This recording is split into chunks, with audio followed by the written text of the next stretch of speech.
welcome to Unity of Fredericksburg. Our message and meditation today comes from Reverend Dr. Raymont Anderson, an ordained Centers for Spiritual Living minister, author, and founding spiritual director of the Center for Spiritually Integrated Arts. Reverend Ray teaches spirituality as something to be lived, practiced, and expressed, not only believed or discussed. His work bridges spiritual principle with everyday life through a structured and practical approach. He is a published author, spiritual life coach, counselor, and workshop facilitator. We are delighted to have Reverend Raymont with us today. And now, here's Reverend Ray. Good morning. Hello and greetings, Unity of Fredericksburg family. How art thou today? Okay. So, as always, it is an honor and a pleasure to be with you, especially now, like now being the Lunar New Year, year of the fire horse. It's a big thing. It's a big thing. And it's an invitation for us to embody the energy of. So if we're ready, speaking of embodying, so when we talk about this thing called faith, because we talk about it a lot, what does it mean for us to embody faith? What does it mean for us to be faith-filled and faithful? And when we are embodying this thing called faith, and we're being faith-filled and faithful, what changes in our lives? What changes in the world when we are the embodiment of it? See, there's a difference between saying, I have faith in Linda, versus saying, all that I am is the embodiment of faith. So I don't have faith in her. My faith and the faith that she is one faith. There's this alignment that happens, and faith simply is. However,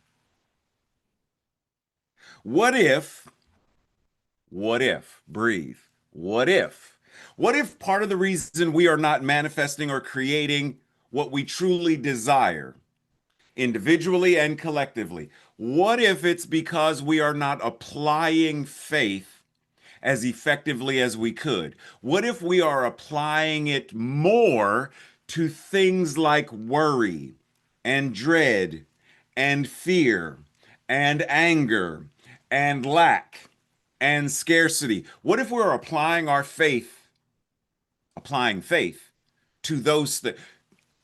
For example, have you ever needed to use a screwdriver and you search for the screwdriver, but you can't find it, so you use a butter knife?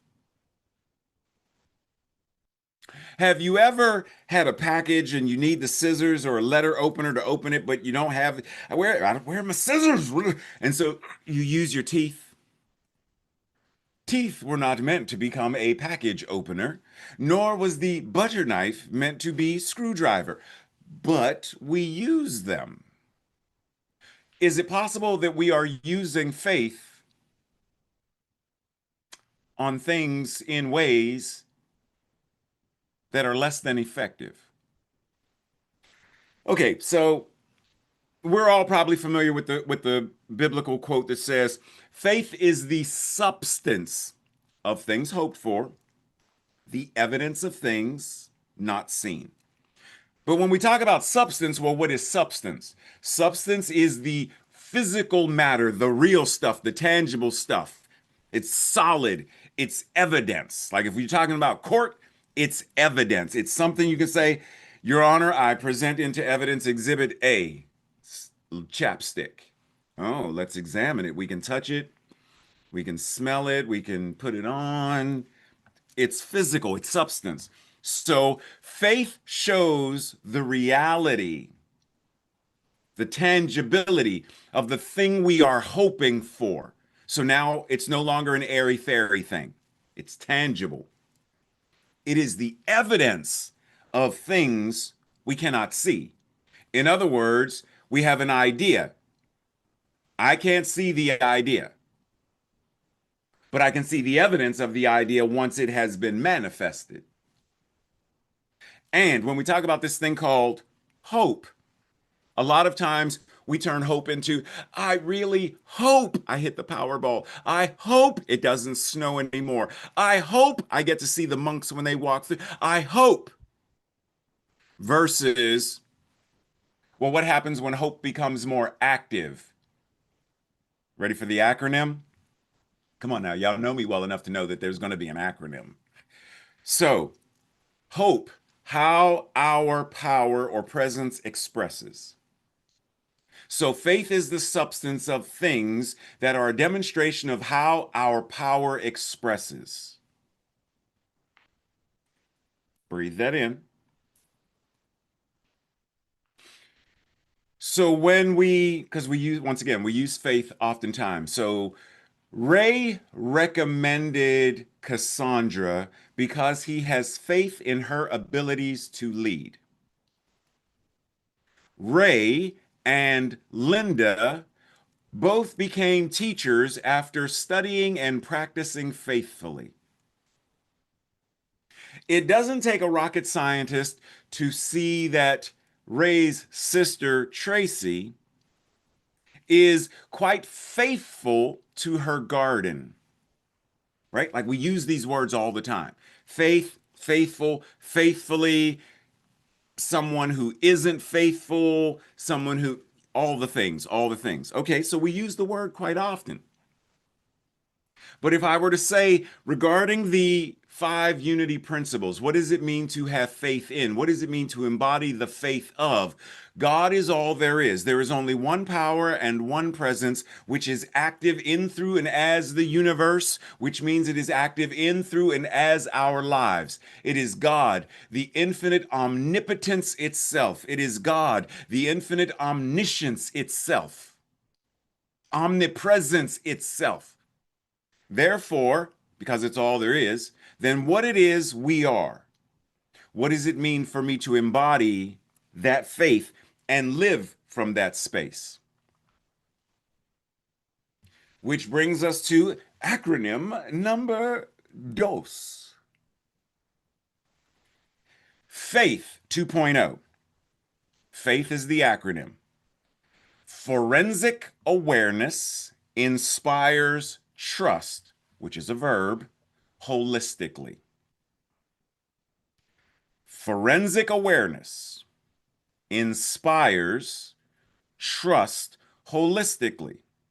Now, when we talk about the passage in the book of James, faith without works, well, this idea of works, faith without trust, faith without action, faith without proof, faith without evidence, faith without is a misapplication, or as James said, it's dead. So when we talk about this idea of forensic awareness, forensic, it means it shows up in a way where you could literally use it as evidence in court. It will stand up in court, in a court of law. Do I have forensic awareness of what I am, of what I can do, of what is breathing me? Do I have forensic awareness that God is all there is?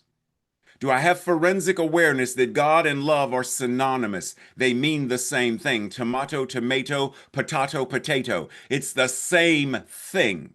Do I have forensic awareness? Because if I do, then it must inspire trust, which then means I am going to act accordingly, holistically, in every area of my life. There is nowhere I am going to segment and say, well, I can have faith when it comes to things like spirituality, but things like politics, I don't have faith. I can have faith when it comes to things like this, but not when it comes to money or capitalism. Faith with this, but not with that. Faith with, no, no, no, no, no, no. Forensic awareness that inspire, it means everywhere, everywhere that we show up. every arena, all of the systems. How are we living in such a way? Myrtle Fillmore once said, those who, and she used a gender specific, so I will honor the gender specificity. Those who believe in God know that everything is possible with Him. When we come to believe this, we are not astonished at anything. We begin to live, our minds are opened more and more and more, and we come to expect wonderful new things to come to us day by day. Do we believe? Do we have forensic awareness in what she's talking about? Is it inspiring? Do we have the expectation that wonderful new things must come to us day by day, even in the midst of the tumultuous, the painful, the confusing? Can I hold the space for the both and? As Eric Butterworth said, I see the world not as it is, but as I am. And I am in spiritual unity with God. So, do I see the world not as it is? In other words, there's a story. Yes, gather your books and let's open to, where did we leave off? Page 18.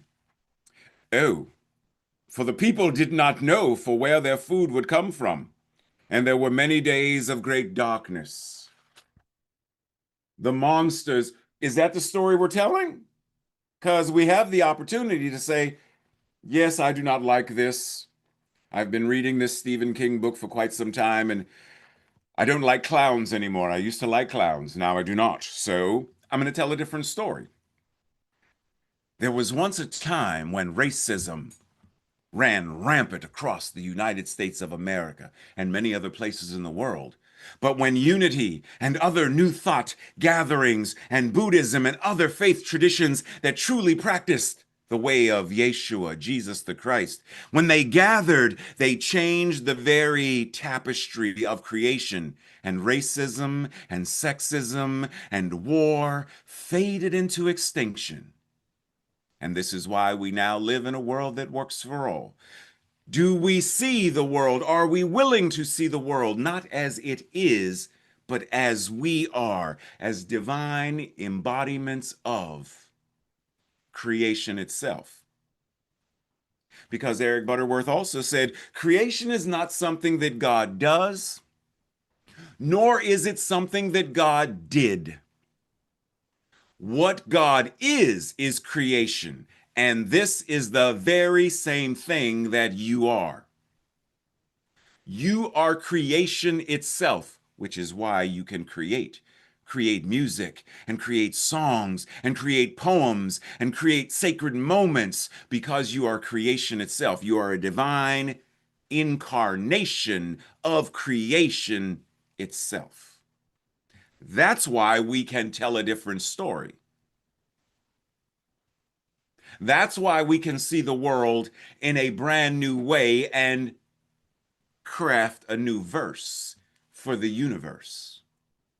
But we have to be willing. And part of this willingness, once again, Eric Butterworth. I'm doing a lot of Eric Butterworth quotes today. Eric Butterworth, my man. He's one of the reasons why I got involved in Unity in the first place. But I digress. Squirrel. Eric Butterworth said, but the greatest mistake is in believing that we are only or simply human. We are human in expression, but divine in creation and limitless in potentiality. We are limitless in potentiality because we are not simply human. Even when we say, well, I'm a spiritual being, expanding a human. No, no, no, no, no. You are a spiritual being. You are a divine incarnation of the One, as is everything. And you are experiencing that divinity through the label, through the story that we call human. But human and divine are not separate. They're not different. It's the same thing. Because if it's different, then that means God can be different. God can be God, and then there's the part that's not God. It's human. It's a bag of dung. And mine has corn in it. I don't like it. No, it's one, divine, showing up in, through, and as all that is. So are we willing to step into a new space of faith? Faith that moves us and shows up through our habits, through our behaviors, through the ways that we think and communicate, whether it's verbally in sign language, whether it's a text or a type, doesn't matter. Whether it's a letter, a song, doesn't matter. Thoughts, communication, emotions and feelings, and actions are mental equivalent. Are we willing to step into a space of forensic awareness that inspires trust, action, holistically in every area of our lives? Are we willing to be like the monks and stay the path? Peace isn't simply what we speak. We are a demonstration of it. We are the embodiment of it. Are we willing to also embody faith, embody the unity principles, so that they need not go read them. Siri, pull up the unity principle. Okay, they can see how we live them. They may not know the wording, but they see it in action. So breathe as we enter into that space of infinite awareness, meditating, absorbing, and being. And so we breathe and enter into the silence.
And as we continue to breathe,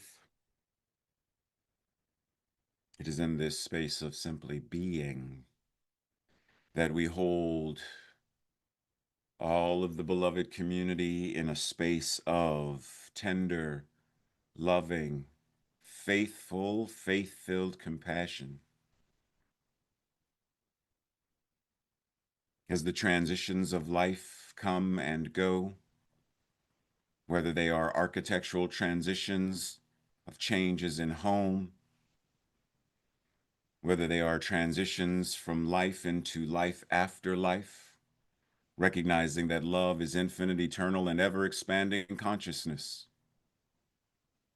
whether it be global and political transitions, whatever the transitions are, change is the only constant. And so in this breath, we hold the space to be present, to trust, to be with, to be as, to be as the very healing presence of the divine itself, to stay the course, stay the path. We are love incarnating. We are all that the divine is, incarnating itself as us, always and in all ways. And so we breathe.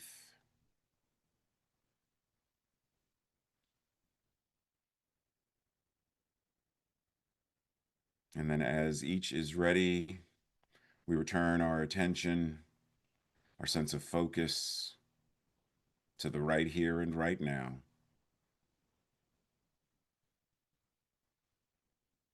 Blessings. And so it is.